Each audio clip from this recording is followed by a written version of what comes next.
জাতীয় গণতান্ত্রিক পার্টির মুখপাত্র রাশেদ প্রধানের সাম্প্রতিক এক বক্তব্যকে কেন্দ্র করে রাজনৈতিক অঙ্গন উত্তপ্ত হয়ে উঠেছে। আর এই ঘটনায় এবার রাশেদ প্রধানকে আটক করেছে পুলিশ। প্রধানমন্ত্রী তারেক রহমানকে চরম কটূক্তির জেরে রাজনৈতিক দল জাগপার মুখপাত্র রাশেদ প্রধানকে গ্রেপ্তার করেছে পুলিশ।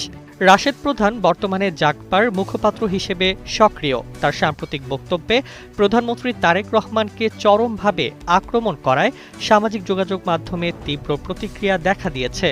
বিএনপি চেয়ারপারসন ও প্রধানমন্ত্রী তারেক রহমানকে নিয়ে জাতীয় গণতান্ত্রিক পার্টি জাগপার মুখপাত্র রাশেদ প্রধানের অশোভন মন্তব্যকে কেন্দ্র করে উত্তপ্ত হয়ে উঠেছে দেশের রাজনীতি। প্রধানমন্ত্রীকে কটূক্তি করায় রাশেদ প্রধানের ওপর ক্ষোভ ও নিন্দা প্রকাশ করেছেন বিএনপির নেতাকর্মীরা। তার এই আচরণের প্রতিবাদ জানিয়ে অনেকেই তার গ্রেফতারের দাবি জানিয়েছেন এবং রাশেদ প্রধানের বাড়ির সামনে অবস্থান কর্মসূচি পালন করেছেন। আপনারা যারা তরুণ রাজনীতিবিদ আছেন তারা আসলে বক্তব্য দেওয়ার ক্ষেত্রে পরস্পর যারা বিরোধী দলের নেতা এবং কর্মীরা আছেন, যারা বিরোধী দলের প্রধান আছেন, তাদের প্রতি ন্যূনতম রাজনৈতিক যে সৌজন্যতা, যে শিষ্টাচার, সেটি মেনে চলার চেষ্টা করবেন। দেশনেত্রী বেগম খালেদা জিয়া যদি কবর থেকে উঠে এসে আরেকবার দাঁড়াতে পারে, সাথে সাথে তার কুলাঙ্গার পুত্র বাংলাদেশের মানুষের সাথে বেইমানি করা জনাব তারেক রহমানকেও ছুঁড়ে ফেলবেন। রাশেদ প্রধানের এই বক্তব্যকে ঘিরেই বর্তমানে বাংলাদেশে আলোচনা এবং সমালোচনার ঝড় চলতেছে। কেউ কেউ রাশেদ প্রধানের পক্ষে অবস্থান নিচ্ছে, আবার কেউ কেউ তার বিপক্ষে অবস্থান নিচ্ছে।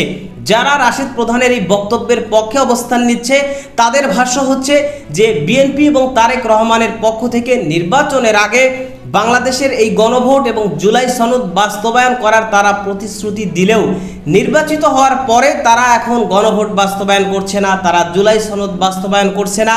তারা শুধু বারবার সংবিধান করে সংবিধানের দোহাই দিচ্ছে। সুতরাং তাকে যে কথা বলেছে এটা যথোপযুক্ত কথাই বলা হয়েছে। কিন্তু যারা এই রাশেদ প্রধানের এই বক্তব্যের বিপক্ষে অবস্থান নিচ্ছেন তারা বলছেন যে না, তার এই বক্তব্য দেওয়া মারাত্মক ভুল হয়েছে, কারণ রাজনীতিতে শিষ্টাচার, নম্রতা এবং ভদ্রতা থাকা উচিত। কোনো দলীয় প্রধান অথবা দলের কোনো নেতাকে এরকম আক্রমণাত্মক শব্দ ব্যবহার করে বা গালিগালাজ করে এভাবে কেউ বক্তব্য দেওয়া এটা সমীচীন নয়। এমনকি এই বক্তব্যের জেরে রাশেদ প্রধানের বাসায় হামলার ঘটনা ঘটেছে এবং যারা এই বক্তব্যের বিপক্ষে তারা এর প্রতিবাদ করার পাশাপাশি রাশেদ প্রধানকে গ্রেফতার করার জোর দাবি জানিয়েছে। যেই কারণে এবার বর্তমানে বাংলাদেশের প্রধানমন্ত্রী বিএনপির নেতা জনাব তারেক রহমানকে নিয়ে কটূক্তির অভিযোগে এবার ধরা পড়েছে রাশেদ প্রধান। দর্শক, এ বিষয়ের কিছু অংশ ভিডিওর শুরুতে শিরোনামে আপনারা দেখেছেন, বিস্তারিত দেখবেন পুরো ভিডিও জুড়ে।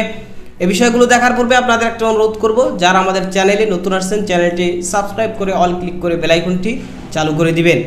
দর্শক, চলুন আমরা দেখব যে রাশেদ প্রধান এবার তারেক রহমানকে নিয়ে কটূক্তি করার অভিযোগে যে হাতে নাতে ধরা পড়েছে সেটা আমরা দেখব। সেটা দেখার পূর্বে চলুন প্রথমে আমরা একটু দেখে আসি যে রাশেদ প্রধানের বক্তব্যের বিরুদ্ধে প্রতিবাদ করছে এবং তারেক রহমানের অনুসারীরা মূলত কি বলছে এ বিষয় নিয়ে, সেটা আমরা প্রথমে কিছু অংশ দেখে এরপর ওই বিষয়টা দেখব।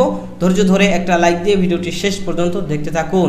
আপনারা যারা তরুণ রাজনীতিবিদ আছেন তারা আসলে বক্তব্য দেওয়ার ক্ষেত্রে পরস্পর যারা বিরোধী দলের নেতা এবং কর্মীরা আছেন, যারা বিরোধী দলের প্রধান আছেন, তাদের প্রতি ন্যূনতম রাজনৈতিক যে সৌজন্যতা, যে শিষ্টাচার, সেটি মেনে চলার চেষ্টা করবেন। বাংলাদেশের এখন যিনি প্রধানমন্ত্রী, গত 2 মাস আগে নির্বাচন হয়েছে, বাংলাদেশের মানুষ ভূমিধস বিজয় এনে দিয়েছে তারেক রহমানের সম্পর্কে একটা কুরুচিপূর্ণ বক্তব্য করলে নেতা কর্মীরা সমর্থক তো রাগান্বিত হবেন বা এটার প্রতিবাদ জানাবেন, স্বাভাবিক প্রক্রিয়া। কিন্তু আমরা দেখলাম যে আমাদের দলের যারা নেতাকর্মী তারা কিন্তু হামলা করেনি, বরঞ্চ রাশেদ প্রধানের যে পিএস তিনি ইট নিয়ে আমাদের দলীয় একজন নেতাকর্মী দেখলাম যে হামলা করছে। এই যে উদ্ধত্তপূর্ণ আচরণ, আমরা এই আচরণের পরিবর্তন চাই।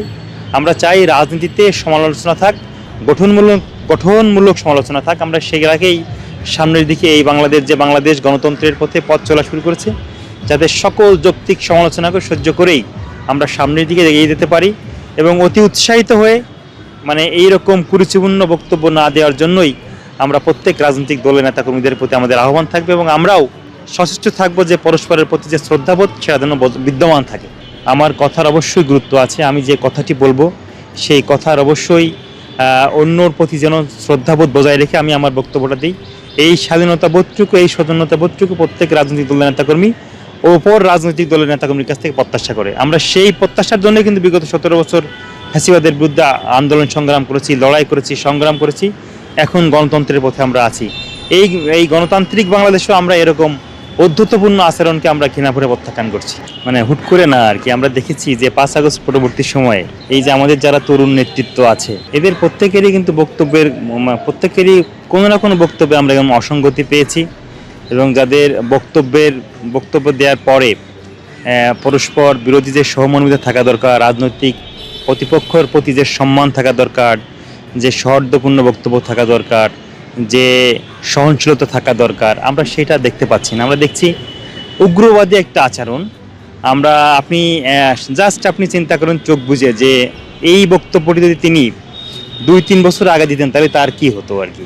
আমরা তো সকলেই, তারেক রহমান সহ আমাদের যারা দলের অঙ্গ এবং সহযোগী সংগঠনের নেতৃবৃন্দ আছে, আমরা চাচ্ছি মানুষের মত প্রকাশের স্বাধীনতা, কথা বলার স্বাধীনতা, বাক স্বাধীনতা। আমরা চাই সকলেই তার যৌক্তিক সমালোচনা করুক, গঠনমূলক সমালোচনা করুক। সেই সমালোচনাকে সহ্য করে দেশ পরিচালনা করার সক্ষমতা কিন্তু তারেক রহমানের আছে। কিন্তু আপনারা দেখেছেন 5 তারিখের পরে শিশির মনিরের একটা কার্টুন উনি নিজে ওনার ফেসবুক ভেরিফাইড পেজে শেয়ার করেছিলেন এবং বলেছিলেন যে এই রকম কার্টুন আমরা বিগত 17 বছরে দেখিনি, যেটা তারেক রহমানের নিয়ে মানুষ করেছিল। তো উনি তো এটা উৎসাহিত করেছেন যে আমাকে যৌক্তিক সমালোচনা করেন, কিন্তু যে কুরুচিপূর্ণ বক্তব্য রাশেদ খান দিয়েছেন, আমরা এটাকে খুবই ঘৃণা ভরে প্রত্যাখ্যান করছি। এবং আমরা বলছি যে আপনারা যারা তরুণ রাজনীতিবিদ আছেন, তারা আসলে বক্তব্য দেওয়ার ক্ষেত্রে পরস্পর যারা বিরোধী দলের নেতা এবং কর্মীরা আছেন, যারা বিরোধী দলের প্রধান আছেন, তাদের প্রতি ন্যূনতম রাজনৈতিক যে সৌজন্যতা, যে শিষ্টাচার, সেটি মেনে চলার চেষ্টা করবেন। আমরা চাই সকলেই কথা বলুক, কিন্তু কথা বলার মাঝে শ্রদ্ধাবোধটা বিদ্যমান থাক। রাশেদ প্রধান ইতিমধ্যে জেনেছে, আমরা চাইলে তাকে ধরে এনে পিটিয়ে লম্বা করে জিহ্বা বের করে ফেলতে পারতাম। আমরা কিন্তু সেটা করি নাই। যদি 3 ঘন্টার মধ্যে তার বক্তব্য প্রত্যাখ্যান না করে, ওর বাড়ির ইটামিটা খুলে নেব। চশমাটা লাগাইছে কিন্তু শেখ মুজিবের চশমা, দেখছেন ডুপ্লিকেট। 4 মিলের দল, বাবা মা ভাই বোন 4 জন, এই হলো জাকপা। রাশেদ প্রধান যিনি দীর্ঘ 17টি বছর এই বাংলাদেশের কোথাও কোনো গণতান্ত্রিক আন্দোলনে তিনি যুক্ত ছিলেন না, তিনি একজন গুপ্তচর, তিনি একটি দালাল।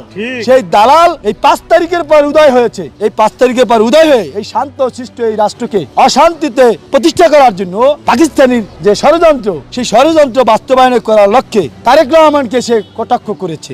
এটা তীব্র নিন্দা এবং প্রতিবাদ জানাচ্ছি, এবং আমরা তাকে আলটিমেটাম দিয়েছি আগামী 3 ঘন্টার মধ্যে জনগণের কাছে প্রকাশ্য ক্ষমা চাবে, প্রধানমন্ত্রীর কাছে প্রকাশ্য ক্ষমা চাবে। আমরা শান্তিপূর্ণভাবে আমরা বার্তা দিয়ে যাচ্ছি।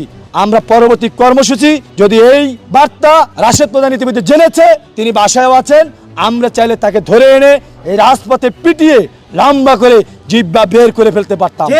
আমরা কিন্তু সেটা করি নাই, কারণ আমরা গণতন্ত্রে বিশ্বাস করি, শান্তিতে বিশ্বাস করি। আমার দল এটা আমাদেরকে শিখিয়েছে। আমরা সেই দলের একজন কর্মী হিসেবে আমি আবারও বলতে চাই, যদি 3 ঘন্টার মধ্যে তার বক্তব্য প্রত্যাখ্যান না করে, বৃহত্তর কর্মসূচি হবে, ওর বাড়ির ইটামিটা খুলে নেব। এই বাটপার, এই চিটার, এই দালালকে কোনোদিন রাজপথে দেখেছেন? জাকপা নামে একটি দল বাংলাদেশে যা আছে, এটা কি জনগণ জানে? বাবা মা ভাই বোন 4 জন, এই হলো জাকপা। 4 মিলের দল। এই দলের নেতা একটা বৃহত্তর রাজনৈতিক দল, যেই দল বারবার ক্ষমতায় এসেছে, যেই দল জনগণ যখন বিপদের সম্মুখীন হয়েছে সেই জনগণের পাশে দাঁড়িয়েছে, সেই নির্বাচিত প্রধানমন্ত্রীকে কটাক্ষ করেছে। ওর কত বড় দুঃসাহস! এই দুঃসাহস, এই 20 দাঁত ভেঙে দেওয়ার জন্য আলটিমেটাম দিয়ে গেলাম। আগুনও আমার কলিজায় ধরিয়েছে, আমি 2টি রাত ঘুমাতে পারি নাই। আমি একটি রাজনৈতিক দল, একটি সংগঠন বহন করি, তারপরও আমি শান্তিপূর্ণ অবস্থান কর্মসূচি করেছি। এটা আমার দলের নীতি এবং আদর্শ। এই কারণে তবে আমি ওকে বলে দিতে চাই, আগে গণতন্ত্র শিখো, গণতন্ত্রের ভাষা জানো, গণতান্ত্রিক ভাষায় প্রতিবাদ করা যায়, আন্দোলন করা যায়, সংগ্রাম করা যায়, সেইগুলি আগে শিখে মঞ্চে উঠে বক্তব্য দেওয়া। ওই বঙ্গবন্ধুর স্টাইলে বক্তব্য দেওয়া, বাবার স্টাইলে বক্তব্য দেওয়া। চশমাটা লাগাইছে কিন্তু শেখ মুজিবের চশমা, দেখছেন ডুপ্লিকেট, অথচ ধারণ করে পাকিস্তানের হানাদার বাহিনীর আদর্শ ধারণ করে। আপনারা ইতিমধ্যে জেনেছেন তার দাদা কিন্তু একজন রাজাকার ছিলেন, 72-এ কিন্তু তিনি জেল খেটেছেন। আমার প্রিয় সহযোদ্ধা বলতে পারবেন পুরোপুরি, কারণ তিনি এই বিষয়ে যেহেতু রাষ্ট্রবিজ্ঞান নিয়ে চর্চা করেন, রাজপথে তিনি হাজার হাজার কর্মী সৃষ্টি করেছেন, ছাত্রনেতা তৈরি করেছেন, যার সহকর্মী এখন অনেকে মান সংসদেও গিয়েছে। সোশ্যাল মিডিয়ায় আমার ফোন নাম্বার ছড়িয়ে দেওয়া হয়েছে। অতি উৎসাহী বিএনপি সমর্থকেরা আমার ফোনে সুমধুর মিষ্ট ভাষায় বকাঝকা দিচ্ছেন, অত্যন্ত মিষ্ট ভাষা। সমর্থক গোষ্ঠী কুলাঙ্গার শব্দের প্রকৃত অর্থটাই জানে না, তারা অন্য একটা মিনিং ভেবে আমার উপর উত্তেজিত হয়ে গেছে। তারপরেও তারা উত্তেজিত, আমি দুঃখ প্রকাশ করছি। ভাই, অনেক আগে থেকে হুমকি মাথায় নিয়েই রাজনীতি করি, এটাই করে যেতে হবে, এটাই আমাদের কাজ। এটা বাংলাদেশের সকল রাজনীতিবিদ পায় বলে আমার বিশ্বাস। আমি জনাব তারেক রহমান ও সালাউদ্দিন আহমেদের কথার প্রতিফলন দেখার অপেক্ষায় আছি। বিকাশ পেমেন্টে 10,000 টাকার বেশি অফার, শপিং চলছে তো। আমি যেই রাজনৈতিক বক্তব্য দিয়েছি তা শুধুমাত্র আমার বক্তব্য অথবা দলীয় মুখপাত্র হিসেবে জাতীয় গণতান্ত্রিক পার্টি জাগপার বক্তব্য। এর সাথে আমাদের 11 দলীয় ঐক্যের কোনো সম্পর্ক নাই। অতএব আমার বক্তব্যকে যারা জামাত অথবা 11 দলের বক্তব্য হিসেবে প্রচার করছেন, অপপ্রচার করছেন, তারা নিঃসন্দেহে ভুল করছেন। 2, আমাকে বিব্রত করার লক্ষ্যে সোশ্যাল মিডিয়ায় আমার ফোন নাম্বার ছড়িয়ে দেওয়া হয়েছে।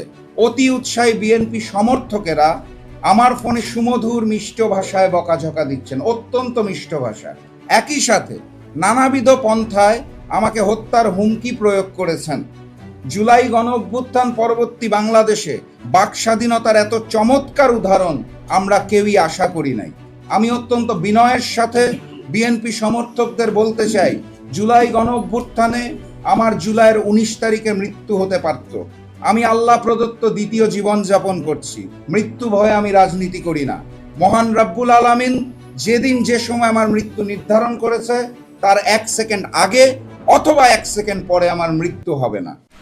রাশেদ প্রধানের এই বক্তব্যকে ঘিরে বর্তমান রাজনীতিতে খুবই আলোচনা এবং সমালোচনার ঝড় চলছে এবং রাজনীতি নতুন করে আবারও উত্তপ্ত হয়ে উঠেছে। এবং রাশেদ প্রধানের এই বক্তব্যের পর রাশেদ প্রধানের বাসায় তারেক রহমানের অনুসারীরা তারা হামলা করেছে এবং বিভিন্নভাবে তারা প্রতিবাদ করছে, রাশেদ প্রধানকে গ্রেফতারের দাবি জানাচ্ছে। তো অনেকেই আবার এটা বলছে যে তারেক রহমান এবং বিএনপির পক্ষ থেকে বাংলাদেশে বাক স্বাধীনতার যে কথা এর আগে নির্বাচনের আগে বলা হয়েছে, কিন্তু এখন সেই দৃশ্যপট সম্পূর্ণ উল্টো দেখা যাচ্ছে। কারণ বাংলাদেশে এই বিএনপি সরকার নির্বাচিত হওয়ার পর বিভিন্ন জায়গায় বিএনপিকে নিয়ে বা বিএনপির নেতাদেরকে নিয়ে সমালোচনা করায় বা তাদের বিরুদ্ধে কথা বলায় অনেককেই ইতিমধ্যে গ্রেফতার করা হয়েছে। ঠিক তদ্রূপভাবে রাশেদ প্রধানকেও যেন গ্রেফতার করা হয়, এটাই বিএনপির তারেক রহমানের অনুসারী যারা তারা মূলত জোর দাবি জানাচ্ছে। তবে রাশেদ প্রধানের কথা বা তার অনুসারী যারা তাদের কথা স্পষ্ট যে বিএনপির মরহুমা জনাব খালেদা জিয়া তিনি এর আগে বলেছেন যে যখন এদেশের জনগণের সরকার ক্ষমতায় যাবে তখন সংবিধানকে ছুঁড়ে ফেলা হবে। অথচ বিএনপির নেতারা বর্তমানে সংসদে গিয়ে সকলেই সংবিধান করে, সংবিধান জিকির করে, সংবিধানের দোহাই দিয়ে গণভোট বাস্তবায়ন, জুলাই সনদ বাস্তবায়ন সহ বিভিন্ন বিষয়কে তারা উপেক্ষা করে যাচ্ছে এবং এগুলোকে তারা বাস্তবায়ন করছে না। সুতরাং বিএনপির শ্রদ্ধেয় নেতা নেত্রী মরহুমা খালেদা জিয়া তিনি যে কথা বলেছেন তার এই কথার বিরুদ্ধে এখন গিয়ে অনেকেই বর্তমানে বাংলাদেশের সংবিধানের দোহাই দিচ্ছে, যেই কারণে মূলত তারা তারেক রহমানকে সেই শব্দ ব্যবহার করে মূলত কটূক্তি করেছে বা তার বিরুদ্ধে কথা বলেছে। এটাই হচ্ছে যারা মূলত রাশেদ প্রধানের এই বক্তব্যের সাপোর্ট করছে তাদের কথা। সুতরাং আপনার এই বিষয়ে মতামত কি সেটা কমেন্ট সেকশনে জানাতে পারেন। ভালো থাকবেন, সুস্থ থাকবেন, দেখা হবে নতুন কোনো ভিডিওতে, কথা হবে নতুন কোনো বিষয়। আজকে পর্যন্তই। আসসালামু আলাইকুম ওয়া রাহমাতুল্লাহ।